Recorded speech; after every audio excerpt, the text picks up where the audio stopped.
Hello, is this working? Yes. Carol, thank you very much for that. I think you put a lot more concisely in 2 minutes, which I'm going to struggle to get across in the next 20 minutes. And I think there's a lot of very similar messages, so that was great.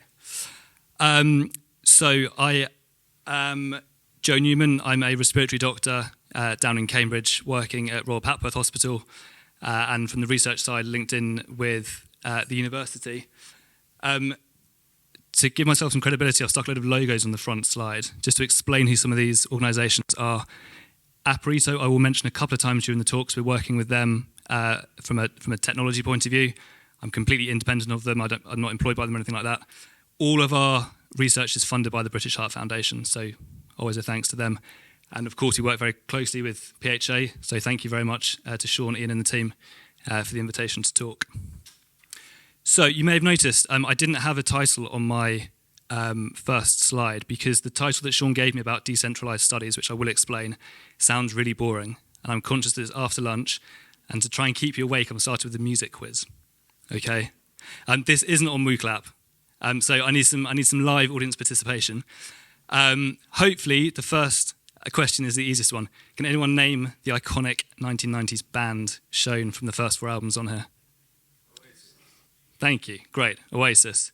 1994 definitely maybe was released, and Liam Gallagher's just announced that he's touring a 30-year anniversary of that next year, which makes me feel quite old. So Oasis. Second question, which is quite a lot harder because by 2000 the quality of Oasis music arguably had dropped off quite a lot. Can anyone name their 4th album?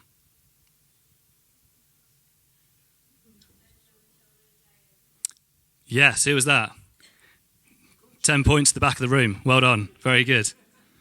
Excellent. So Standing on the Shoulders of Giants. The clue I was going to give you, if you didn't know that, is if you look around the edge of a £2 coin, it is also engraved around that as well. What's the relevance? So I've renamed my talk today Standing on the Shoulders of Giants. It's something that we quite often come across as a phrase in research and science medicine.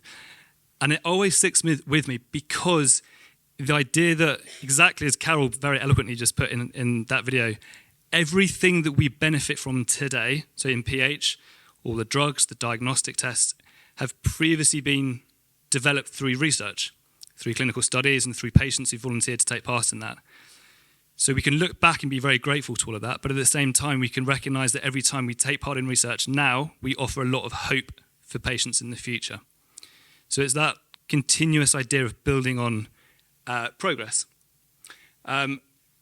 Also, in the bottom left-hand corner, as doctors and scientists, when we search for papers on something called Google Scholar, we're constantly reminded about standing on the shoulders of giants. It's got quite a nice kind of catchphrase. So what will I talk about for the next 15, 20 minutes? I want to talk about how we've worked with patients, particularly through the PHA, to engage with you about how we should be doing research. Not necessarily what we should be researching, but the process by which we do it. I also want to talk about, as Sean has suggested, decentralised research trials. I'll explain what that is and the relevance of it. So that leads on to talking about using mobile phones and wearable devices. And I know we're using WooClap today, so some of that will be built in. And I totally accept up front that this is not for everyone. Not everyone in the room, not everyone generally in society has smartphones. And I think we need to be mindful of that as we move forward in the way that we do things. So next point was, as well as guiding us about how we do research, you as a community have also come up with some ideas of what we should be researching. And I want to give you a really good example of that from the last few months, which is quite an exciting area. What I won't be talking about is any more Oasis references. We can talk about that in the break later. Okay, so first WooClap question. So we were really intrigued to know from everyone here today, and accepting that you're probably an exceptionally engaged group of patients anyway, who's previously taken part in research. And we've broken that down because not all research are necessarily trials, but it includes clinical trials, and that's an important part. And for those of you who haven't taken part in research yet, whether that's something you might potentially be interested in the future, or not. Okay, so that's evening out. So interesting. So we do have 10 people in the room have taken part either in a drug trial or a different type of research study. But the majority of people, as I would expect, haven't yet taken part in any sort of research. But thank you. You would potentially be interested in doing so. That's really useful for us to gauge that. So talking of trials, first of all, there's a trial at the end which we're about to start in Cambridge and the rest of the UK. When we started thinking about this 18 months ago, there were all sorts of things that we didn't know. We wanted to know what drugs we thought we wanted to put into it and understood some of the science. But how are we going to do it? So we wanted to know, what did patients think up front about the sorts of drugs that we might be using? We wanted to know whether you've taken part in trials before, because we know that the majority of you haven't. How frequently should we ask you to come into hospital? Can we do some of that work remotely for your convenience as well as ours? And what should we measure? That's always a really interesting question in research. Should we measure a blood test? Should we measure a walk test, a scan? What's important? What matters to you? What's really meaningful here? So, for example, emphasis 10, and that's something we use a lot of. Quick show of hands, who's familiar with emphasis 10? Questionnaire, 10 questions? Maybe half the room? Okay. I will touch upon that, and again, that's thanks to Ian and team at PHA who came up with that in the past. And then also understanding, well, if you would like to take part in research potentially, but we understand there are some barriers to doing so, how can we make it easier for you to get involved? So about a year ago, we joined forces with PHA and again, a company called Apparito to develop the technical side of this through their Patient Group Accelerator program. The first thing we did with that was a big online survey, which I'm sure many of you have probably taken part in, called Clinical Trials, What Matters to You. It had 112 responses from patients and carers, which we thought was fantastic. And I've put the QR code on here. I don't want you to mess up WooClap, which is really easily done with QR codes and switching between things. But if you're happy to scan that, it's a really interesting, accessible document to read through, all sorts of information that we've learned a lot from. And the link is on the PHA website. This has been used loads in the last year. Every time I give a talk at a conference, I always start with this, because this tells us what you all think and believe about research. So it's a really nice starting point. We've included this in grant applications for funding, for ethics committees, so it's had a really big impact. And I can't stress that enough, because I'm conscious that when we ask you to complete surveys, it probably feels a bit like a black hole. Things disappear and you don't hear anything back. So thank you for anyone who's taken part in this survey and taken part in any other surveys generally. It is incredibly valuable. And I know that sometimes it's quite time consuming and we bombard you with a lot of surveys from time to time, but it is all really helpful. So this isn't just a slide with lots of pictures of me on it. This is again to show a lot of the work we've done with PHA over the last year, particularly thanks to John and Mary as well. So we've done podcasts, we've done magazine interviews, in social media on Monday. I don't know who was controlling Twitter, but they referred to me as a friend of PHA, which I felt quite humbled about. So that was nice to read. And I think this is nice to build up a two-way relationship between researchers and patients via the PHA so that we can share exactly what we're doing. So in that survey, what did we find out? I'm just going to pick out a few key results here. So really similar, actually, to what we just found out from the survey live in the room. About 1 in 4, 1 in 5 of you have taken part in a trial. Okay, so that's fairly consistent. What's really interesting is then digging down and asking those patients, if you've taken part in a trial, what was your experience? And generally, people have a good or a very good experience of taking part. And then perhaps most importantly, is those patients feel that they would take part in a trial again, like Carol. And that's really important for us to know, because if we involve you in the process of designing the research and we make it more appealing for you to take part, and you have a good experience, then we hope that you'll come back again and again and continue to build that relationship as we go from study to study over the years in a positive cycle. So then, again, we dug down in the survey to understand what motivates you to take part in research. And I think 4 out of the 5 reasons here are all really altruistic things about wanting to improve the science, wanting to come up with new drug therapies and all sorts of things like that. The third one about the idea of potentially taking part in a drug trial because it might benefit you is totally understandable. Of course, there's no guarantee that that's the case because that's why we're doing the research in the first place, but there is the possibility that you might get some benefit from doing so. Almost more usefully is understanding why patients might not want to take part in research. And two of these points are about concerns about taking a new drug and possible side effects, which again is understandable and expected.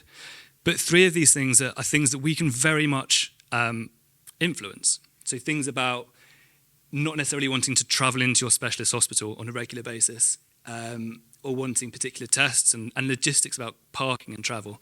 These are things, simple things that we should be able to help improve the process of. So, following on from that note, the next question is, imagine that you were taking part in a research study with regular tests and appointments.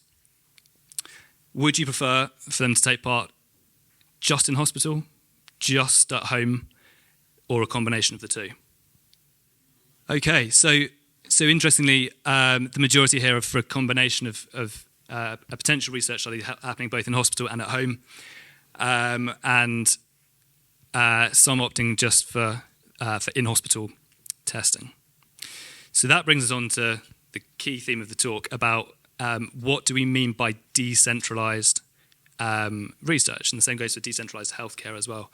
It basically just means remote. So the traditional way that we did trials was we invite patients to come into hospital on a regular basis for the tests and the appointments. Partly due to the pandemic, we couldn't do that, so a lot of trials moved to being fully decentralized, so just happening from home. So whether that's nurses going out to your house, or you have a particular bit of kit at home that you can plug in and send us the results through. But realistically, as you've all just shown, and I think the way that we'll be going in the next few years is a hybrid approach. So we recognise the benefits of some hospital appointments, but also the benefits of doing things from home. So why decentralised research? So there's a number of reasons for doing this. So I'm aware that every time you come into a research appointment, exactly like a clinic appointment, it takes time. So for those of you who are working and have family commitments, that often means that you're away from home for a day, missing work, potentially with financial implications. You shouldn't lose, as a general principle, you shouldn't lose out financially from taking part in a trial. Things should be reimbursed. But again, it's the perception that you might have to pay for hospital parking and petrol and buses and so on. We know that hospital visits can be time-consuming and stressful sometimes, and there's an environmental impact. So if we have a trial with 100 patients in who drive back and forth to hospital continuously, there is a bit of an impact from that. And of course, COVID means that we can't always bring patients into hospital in the way that we might necessarily like to. Arguably, even from the scientific point of view, there might be an advantage to doing things from home because we're capturing information about you in your home day-to-day environment, which is probably more meaningful and more realistic than when you come into hospital and you might be rushing and you might be feeling a bit stressed, for example. It means we can repeat tests much more frequently. So rather than coming into hospital every 6 months for a scan, can we do an equivalent sort of test from home on a monthly or a weekly basis, for example? And this makes things more efficient. And efficiency is sort of the bottom line I want to come back to at the end of the talk, and I just want to spell out why that's so important in research.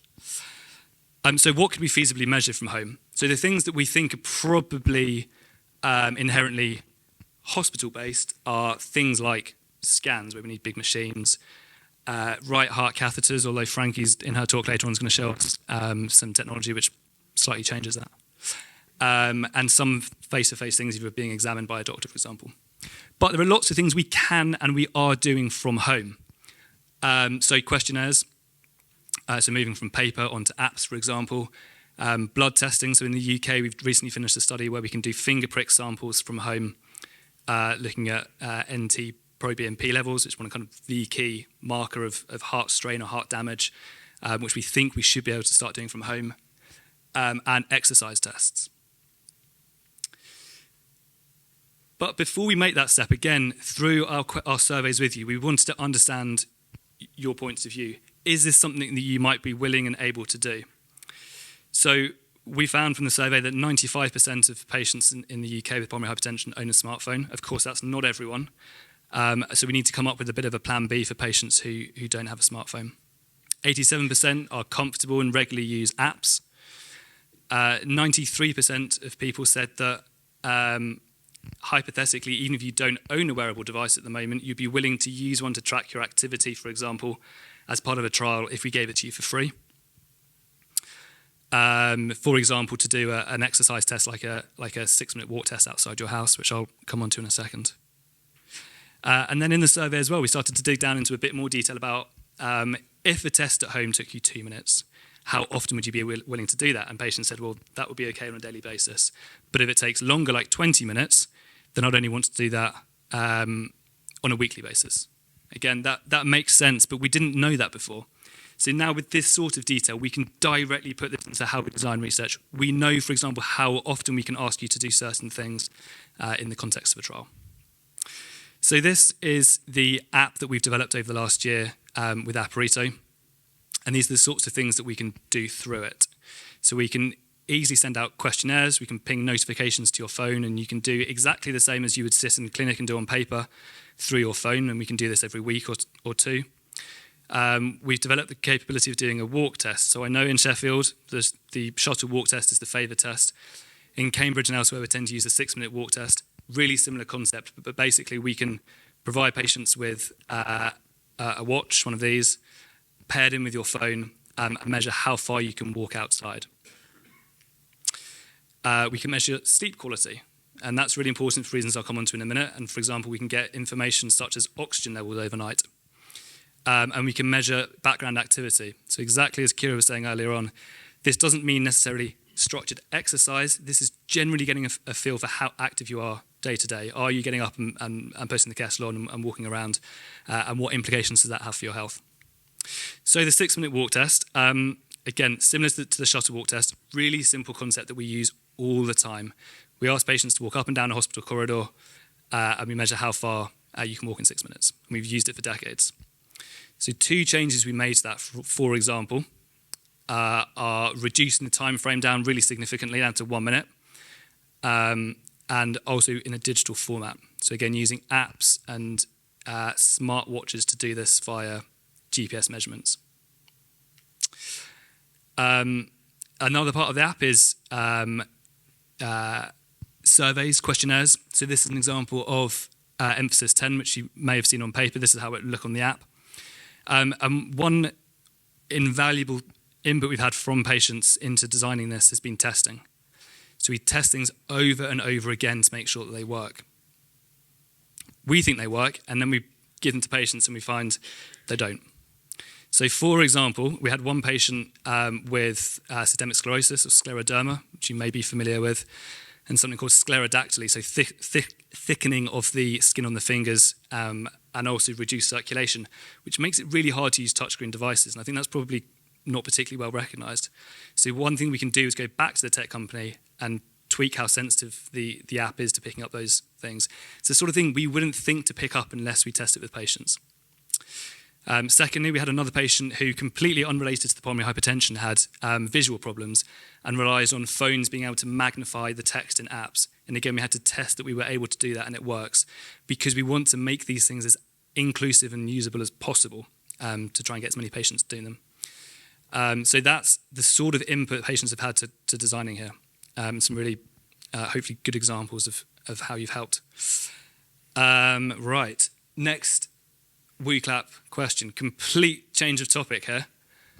And I will explain why I'm asking this. So has your sleep changed since having pulmonary hypertension? And the options span from yes, it's much better, down to yes, it's much worse. So I suppose in your case, it's probably initially it was much worse until we picked it up and treated it. But good point. I suppose you've been through both angles. Okay, so that's really interesting again to see the spread of results on here. It's a little bit more evenly balanced than the previous questions, but we can see that for more people it's been worse than it's been better. So I'd say that's about 50%, half of you, it's been worse to some extent since having pulmonary hypertension. So the reason I ask you about sleep is because, again, going back to our survey, we were looking at Emphasis 10, which asks a lot about quality of life, but it's only 10 questions long. So we thought, well, what else are we missing here? What's important to patients that we don't ask about? And asked in a very open way. And one of the most striking things that many of you independently reported was sleep. In our survey here, 63%, so similar sort of ballpark to the 50% of you who just responded, say that your sleep has actually worsened since having pulmonary hypertension, so about 2/3 of people. And that's in all different sorts of respects. So across here, that's waking too frequently, difficulty getting off to sleep in the first place, waking up too early in the morning. And we didn't really know this before, so I had a really good look through the medical literature. This is something that's fairly new, and I think we need to understand in a lot more detail because, like with exercise and with nutrition, it's one of those key quality of life things that we need to recognise and hopefully try and improve. So we'll be doing some work hopefully with PHA on that. So next up, we wanted to look at this a little bit more scientifically. So we thought, okay, maybe sleep is an issue. So we used the app and programmed it with a recognised sleep questionnaire and sent it out to all of our patients in Cambridge who are using this. And don't worry too much about the graph on here, but we ask 4 simple questions, and we can see that on average, people score pretty positively. So, a score of 2 or 3 is to say that, I have a significant problem with falling asleep, for example. The key result here is, again, 63%, it's the same number as before, report that they have a score of more than 5 on this particular scale, which clinically suggests they have a sleep problem, which means they should be seeing a sleep specialist. So this is a really significant finding. And again, something we didn't know about. This is something that's come from you, and now we're really keen to do something about it. So we're going to start to think about how we can understand what it is about sleep that's disturbing you, and hopefully some interventions and some treatments that might improve that down the line. Okay. So Sean also asked to include in the presentation to spell out exactly what am I doing and why am I doing it in the research. So hopefully, as I've got across, one of my real interests is talking to patients, engaging you and understanding how we can improve our research, building in how we can use some digital technology to that, and opening up research to make it more inclusive to more patients. Why am I doing that? Firstly, so that your experience of taking part in research is better, and then you might be more likely to take part again. And secondly, because it improves the efficiency of clinical trials. And the reason that's important is because in a trial, if we can get more patients to take part more quickly, and we get to the results, the end line of that research quicker, then we stand a better chance of getting drugs into the clinic that much sooner to help more patients. So that's kind of the bottom line. Small cogs that hopefully make a bigger difference with time. So just for the last couple of minutes, I'm just going to show a couple of examples of the sorts of studies we're doing. So someone mentioned earlier about the cohort study, which has been running in the UK for about 10 years, which I'm sure many of you are probably enrolled with. It's an observational study.